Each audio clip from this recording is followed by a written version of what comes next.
Vinga, doncs arrenco avui amb la meva reflexió que en dic un judici per fer por i escarmentar. Una altra setmana de judici fals i injust. Coincideix amb les properes eleccions espanyoles i les amenaces més fervents constitucionalistes que tornaran aplicant el famós article 155.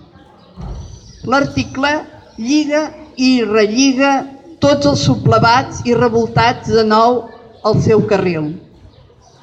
No perdem de vista que dia a dia hi ha un senyor que es diu Marchena que recorda deixar-ho tot pel final. No és res més que tot allò que més convingui a l'estat espanyol. Aquest litigi és greu, molt greu, perquè ja no guarden les paraules ni les formes, per demostrar que tot és teatre i una gran farsa.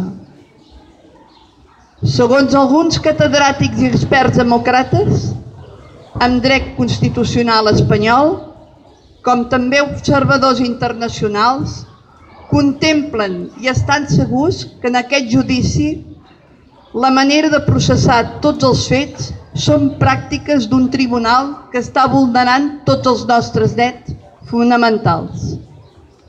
Avui mateix es confirma que l'estat espanyol és el quart per la cua d'Europa, amb independència judicial, solament per davant de Bulgària, Eslovàquia i Croàcia.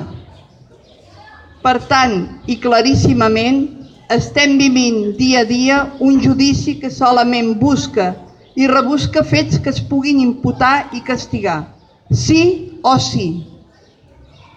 Però per damunt de tot, el que més es persegueix és poder aplicar-nos una pena que serveixi d'escarment, encara que tot sigui fals. Nosaltres, companys, fins al darrer dia hem de continuar forts, valents, resistents i acusant, perquè diumenge ho demostrarem i confirmarem que cada dia en som més i de segur que guanyarem. Visca la República Catalana! Visca!